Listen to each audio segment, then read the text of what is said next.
Bretagne 5, l'invité de la matinale. L'invité de la matinale ce matin est Régis Pinault, secrétaire général du syndicat CGT du centre hospitalier Yves Le Foll à Saint-Brieuc. Il est avec nous en direct.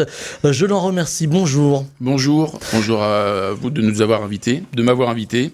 Et on va parler de quelque chose de sérieux. Alors c'est un peu dur après Christophe Hamon et cette chronique un peu tous azimuts. Mais l'hôpital Yves Le Foll à Saint-Brieuc, en tout cas les personnels de l'hôpital Yves Le Foll sont en grève. Pourquoi le déclenchement de cette grève illimitée ? Eh bien, ça faisait déjà quelques mois, même quelques années, que les conditions de travail à l'hôpital, dans un contexte aussi national, ces conditions étaient difficiles.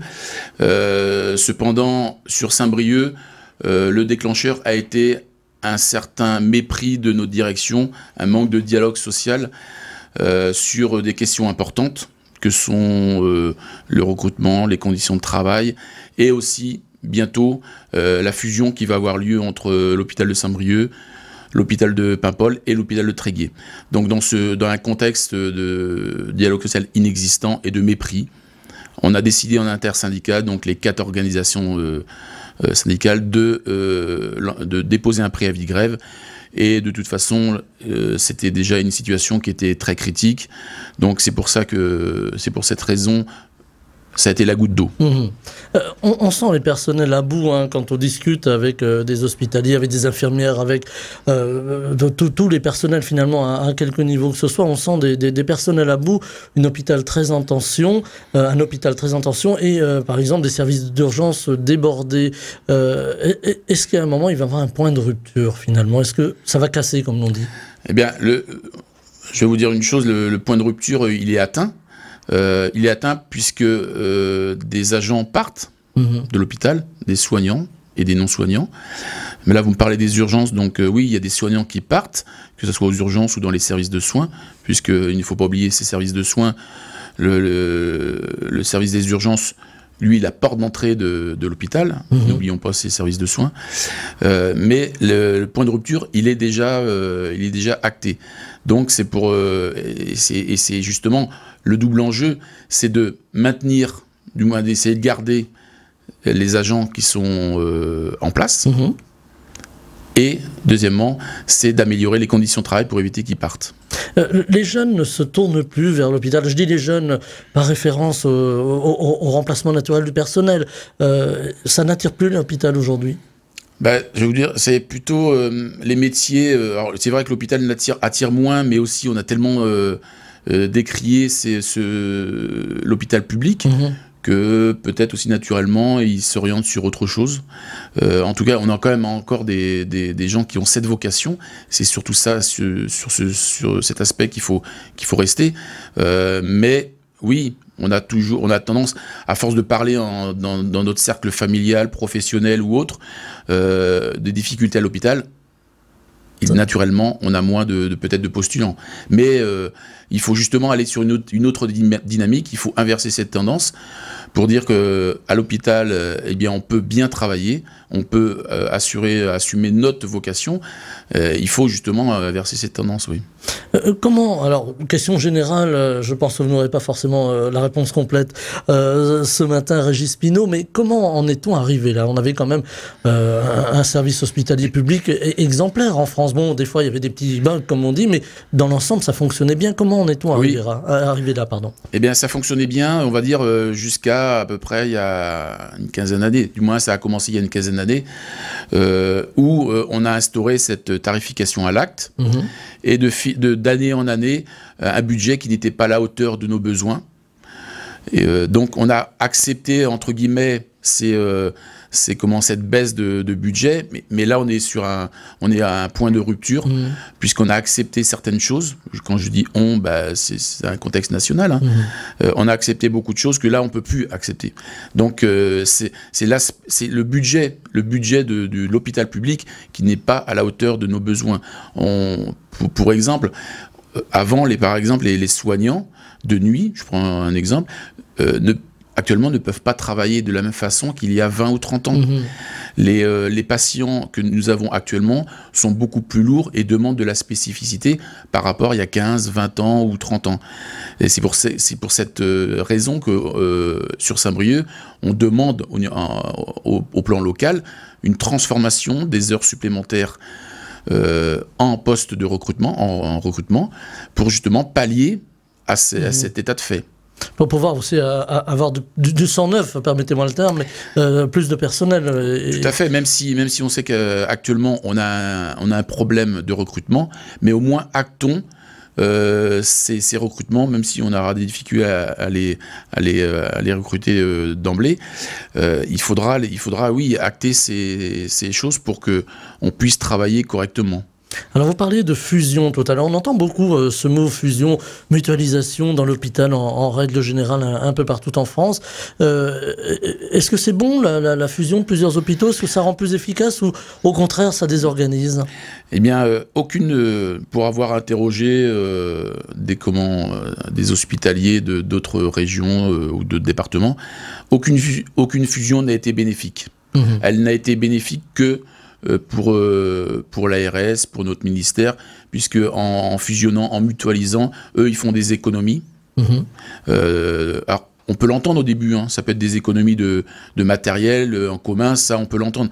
Mais quand ça arrive sur du personnel, obligatoirement, ce sont encore des conditions de travail qui vont se dégrader. C'est au détriment des patients, finalement. Et c'est au détriment, puisque l'objectif, quand même, final d'un hôpital public, ou d'un hôpital en général, c'est de soigner, de prendre soin et de guérir les gens qui arrivent à l'hôpital. Ça, c'est le but final.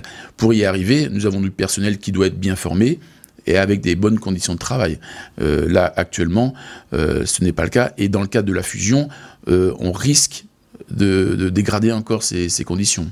Alors on l'a vu lors de la crise du Covid, un hôpital saturé. Alors je dis un hôpital dans le terme générique, des personnels aussi débordés par l'afflux de patients. On a l'impression de revivre ça aujourd'hui hors Covid avec, je reviens au service des urgences, qui sont souvent saturés. Alors il ne s'agit pas de pointer du doigt les personnels qui font leur maximum, mais là encore en sous-effectif et dans des conditions parfois difficiles, et puis parfois dans des conditions de violence. Les personnes qui arrivent aux urgences ont une attente et veulent que ça aille vite finalement. Oui, tout à fait. Alors c'est vrai que la société a changé. Maintenant, on est de plus en plus, la société est de plus en plus impatiente et agressive, que ce soit verbal ou physiquement, et l'hôpital n'y échappe pas. Quand vous parlez d'afflux aux urgences, après, il faut aussi se poser la question pourquoi tant de personnes viennent aux urgences. On n'a plus de médecins de campagne aujourd'hui. Tout à fait, exactement. Alors c'est paradoxal puisque on a quand même l'hôpital est le dernier recours à la population, puisqu'on a un manque, on a un dysfonctionnement au niveau des médecins libéraux. On ne dit pas que c'est les médecins libéraux qui créent ce dysfonctionnement. On sait qu'il y a beaucoup moins de médecins. Il y a moins de spécialistes. On a un problème au niveau de la psychiatrie, il y a beaucoup moins de lits. Donc ces personnes-là, ces malades sont dans la nature et obligatoirement arrivent par le canal des urgences. Donc c'est là que, oui, se crée une problématique d'afflux et qui fait que aussi dans les services de soins, ils soient en difficulté, quoi. Est-ce qu'il faut réformer très vite l'hôpital? Alors je sais, c'est un peu le grand mot, la réforme de l'éducation, réforme de la justice, réforme de la police même. L'hôpital, il faut faire vite avant que ça casse définitivement finalement? Il faut faire vite, oui, et ça c'est une urgence. Ça fait longtemps qu'au niveau de la CGT on le demande. Alors moi, quand on dit une réforme, moi ça me fait peur un petit peu parce que une réforme ça veut dire réorganiser. Nous, le problème, c'est qu'on ne demande pas des réorganisations, on est déjà désorganisé par un manque de personnel. Donc, il y a une chose qu'il faut, si on doit faire une réforme, c'est un budget à la hauteur de nos besoins. On ne peut plus travailler de la même façon. Par exemple, le bâtiment ambulatoire qui a été justement mis en place à l'hôpital de Saint-Brieuc, c'est une très bonne chose. Mais ça ne doit pas rester qu'un bâtiment ambulatoire. Il ne faut pas oublier les services de soins, l'accès aux soins, puisque en fonction, vous savez très bien que nous, on agit aussi pour la médecine, pour éviter la médecine à deux vitesses. Et si ces services de soins disparaissent, que deviennent ces personnes pour justement être bien soignées. Et il y a la précarité aussi, on voit aussi beaucoup de précaires qui ont du mal à se soigner. Le dernier recours, hein, vous le disiez, c'est l'hôpital. Tout à fait. Le dernier recours, c'est l'hôpital. C'est pour ça que c'est paradoxal. On supporte un peu tous ces dysfonctionnements avec des moyens bien moins importants et obligatoirement. De toute façon, la précarité, elle est dans je vais vous dire, dans la finance, mais aussi elle est dans la situation sociale qui s'est aggravée quand même dans notre pays. Alors, on a toujours des gens qui ont des mutuelles, par exemple, où il va falloir payer des passements d'honoraires. Il y en a qui peuvent pas, il y en a qui n'ont pas de mutuelle, donc la précarisation va continuer. La précarité. Est-ce que, Régis Pinault, aujourd'hui, on va vers une... Je vais dire un gros mot hein, pour le militant, le syndicaliste que vous êtes, mais est-ce qu'on va vers une privatisation de l'hôpital, ou en tout cas une privatisation de certains services de l'hôpital? Est-ce qu'on tourne à la rentabilité, finalement? On sait très bien que c'est leur volonté. Leur volonté, elle est déjà de ne plus proposer des mises en stage, des titularisations, de supprimer ce statut de fonctionnaire qui est synonyme aussi pour nous de garantie d'un bien public qui est la santé. Ils ont cette volonté, oui, de privatiser certains secteurs. Ils essayent. Ils n'y arrivent pas tout le temps. On sait qu'à l'hôpital, ils ont déjà essayé avec le service Vaguemestre. On voit bien qu'il y a de plus en plus de prestataires au service informatique. On nous supprime par exemple un poste de menuisier. C'est un détail, mais le fait d'en supprimer un va induit donc une accélération vers des achats dans le privé, des achats dans le privé. Donc oui, ils ont cette volonté bien sûr d'aller sur du privé. Vous arrivez à parler quand même avec la direction de l'hôpital, plus généralement avec l'ARS. Là, on voit que l'ARS est un peu chahutée. Ça a été le cas hier, par exemple, à Quimper, autour de l'hôpital de Carhaix. Est-ce que vous arrivez quand même à discuter? Alors, au niveau local, avec notre direction, c'est inexistant. Ou le peu qu'on puisse discuter en instance, on n'a aucune réponse. On a même du mépris dans leurs réponses.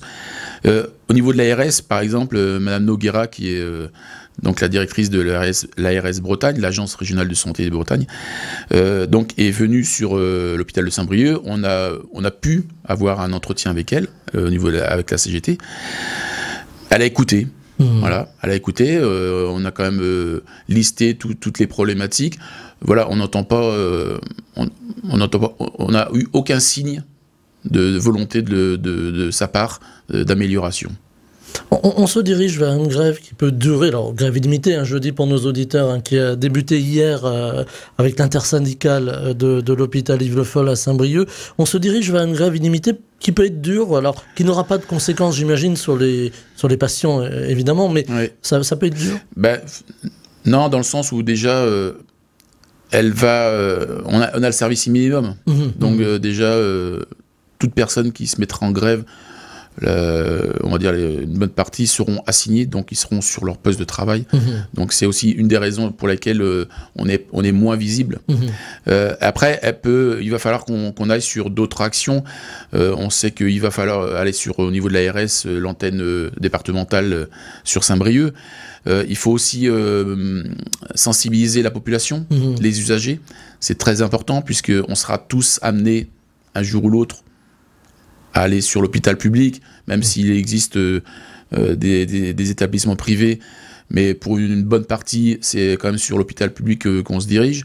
Donc on sera toujours amené à y aller. Donc il faut sensibiliser tout le monde pour et essayer d'améliorer la problématique qui est le budget de l'hôpital public. Vous avez du soutien, j'imagine que les patients vous voient. Il y a, vous avez vu la presse, il y a des drapeaux, il y a une manifestation visuelle de cette grève. Les patients vous soutiennent, viennent vous voir Oui, tout à fait, oui. Ils nous soutiennent quand on tracte, par exemple, comme hier, il y a un soutien total, même si c'est vrai que ça ne s'est pas concrétisé hier par beaucoup de personnes. Mais oui, non, mais tout le monde le reconnaît. Et c'est vrai que chacun dans son cercle familial a ce soutien. Après, Vous allez me dire, ça va être comme la réforme des retraites. On peut avoir 20 000 personnes à Saint-Brieuc. Est-ce que pour autant on a pu obtenir quelque chose? Donc il faut que on soit patient, parce que il faudra être patient. On a des personnes qui sont en face, qui sont dans le déni, qui ne reconnaissent pas, qui nous entendent pas. Qui reconnaissent ce qu'on dit, mais qui ne veulent pas améliorer les choses. Dans une logique comptable, peut-être? C'est clairement dans une logique comptable. C'est-à-dire qu'on a beaucoup de cautionnaires, nous on les appelle comme ça, que ça soit de nos directeurs, notre directrice, l'ARS. En gros, il faut décider une personne, c'est le président. C'est lui qui a donné le ton. Il a dit, de toute façon, l'hôpital, c'est un problème peut-être d'organisation. Nous, on dit que non, et c'est pas que nous, organisation SANEC, qui le disons, c'est les agents. Les experts, ce sont les agents. Ils savent ce qu'ils ont besoin. Quand ils sont à 2 et qu'il faudrait être à 3, c'est eux qui... alors, on ne demande pas pléthore de moyens, mais on sait très bien qu'il nous faut des moyens adaptés à la charge de travail. Remettre finalement, là encore, dans ce domaine si sensible qui est l'hôpital, remettre l'humain au cœur de la décision, parce qu'on a l'impression que ça appuie beaucoup sur la technologie. Aujourd'hui, même les consultations à distance, etc. On a besoin d'humain à l'hôpital. Oui, parce que un hôpital, on soigne. Il y a des patients qui sont là. Il y a des usagers aussi qu'il faut prendre en charge. Donc ça peut pas se faire avec la nouvelle technologie. La technologie nous aidera à travailler. Encore que on passe beaucoup de temps, les professionnels passent beaucoup de temps sur des logiciels, mais non, c'est du personnel qu'il faut pour accompagner ces patients. On nous dit souvent en instance, il nous faut retrouver l'attractivité. Nous, on fait des propositions pour être attractifs et récupérer, entre guillemets, ces agents qui sont partis. Il faut leur dire, voilà, par exemple, de nuit, avant vous étiez 2, maintenant vous serez 3. Ça, c'est un signe pour les faire revenir. Tant qu'il n'y aura pas de signe positif, on ne pourra pas recruter. On voit, on le disait en commençant, ces regroupements d'hôpitaux. On voit aussi, alors on pourrait prendre le cas aussi de la fermeture de la maternité de Guingamp. On s'aperçoit qu'aujourd'hui les patientes en l'occurrence pour la maternité de Guingamp, sont obligées de venir à Saint-Brieuc et souvent accouchent sur le trajet. Est-ce que c'est acceptable en France aujourd'hui? Bien sûr que non, c'est pas acceptable. Quand il y a eu cette décision provisoire de fermer la maternité de Guingamp, on a dit que ça va engendrer des conditions de travail, des dégradations des conditions de travail pour les agents de Saint-Brieuc de la maternité. Notre directrice a dit, vous inquiétez pas, c'est un accouchement en plus. Ouais, c'est pas qu'un accouchement en plus. Et on le voit aussi avec le personnel, ils sont débordés. Alors il y a eu un afflux des femmes du secteur de Guingamp qui créent des conditions de travail dégradantes, qui se sont dégradées depuis quelques semaines, quelques mois. Donc non, c'est pas acceptable. On peut pas dire à une personne de faire 40 km au risque d'accoucher dans un véhicule de pompiers ou d'ambulance. On est en 2023. On peut estimer quand même avoir une maternité à Guingamp, surtout qu'elle était viable. Donc ça, c'est aussi une logique comptable qu'on désapprouve. Alors, il y a des décisions prises au plus haut niveau d'État. On parle beaucoup de décentralisation aujourd'hui, ce sera ma dernière question. Est-ce qu'une forme de décentralisation pourrait peut-être donner un appel d'air à l'hôpital, donner peut-être plus de moyens aussi? Alors, qu'est-ce que vous entendez par décentralisation? C'est-à-dire que les pôles de décision seraient quand même plus bretons qu'éventuellement parisiens. Oui, alors après, non, je pense pas. Il faut une décision. Parce que le problème, c'est que si on donne la décision à une région, à un Bretagne, quelle que soit la forme, ça va comment dire, empêcher le système d'avancer. Il faut garder l'hôpital public. L'hôpital public, il doit être sous l'identité du ministère et de l'État. Si on commence à décentraliser par région ou par territoire, on s'oriente sur des disparités entre hôpitaux. On risque de mieux soigner quelque part dans un endroit que dans un autre, quoi. il y a des... Non, parce que dans le contexte national, je suis pas sûr qu'il y ait un hôpital qui soit mieux qu'un autre, à part les hôpitaux privés. Mais ça, c'est la logique de la médecine à deux vitesses. Éviter la médecine à deux vitesses, protéger l'hôpital public, demander des moyens plus importants. C'est des moyens adaptés. Alors c'est vrai qu'en ce moment se joue le projet de loi de finances de la sécurité sociale. On entend une petite rallonge. Bon, on espère qu'elle soit conséquente. On a des doutes, mais on espère en tout cas, puisqu'il faut absolument que ce budget soit réadapté. Il nous reste une poignée de secondes. La grève va continuer, évidemment. Il y aura d'autres mouvements de grève au long de l'année. On peut imaginer qu'on ait des grèves régulières. Ah oui, il y a des grèves déjà par service. Il y a des services qui sont mis en grève. Là, on a un intersyndical pour l'ensemble du personnel. Mais bien sûr, je pense qu'il va y avoir d'autres services qui vont prendre le chemin. Vous savez, quand vous voyez que même les services administratifs, les services financiers, services techniques sont concernés, ça montre un peu l'ampleur de la situation. Régis Pinault, secrétaire général du syndicat CGT du centre hospitalier Yves Le Foll à Saint-Brieuc, était avec nous ce vendredi matin pour nous donner les dernières informations et nous parler de cette grève qui a démarré hier, grève illimitée au centre hospitalier de Saint-Brieuc, centre hospitalier Yves Le Foll. Merci d'avoir été Merci à vous avec nous en direct ce matin. Je vous souhaite une très belle journée.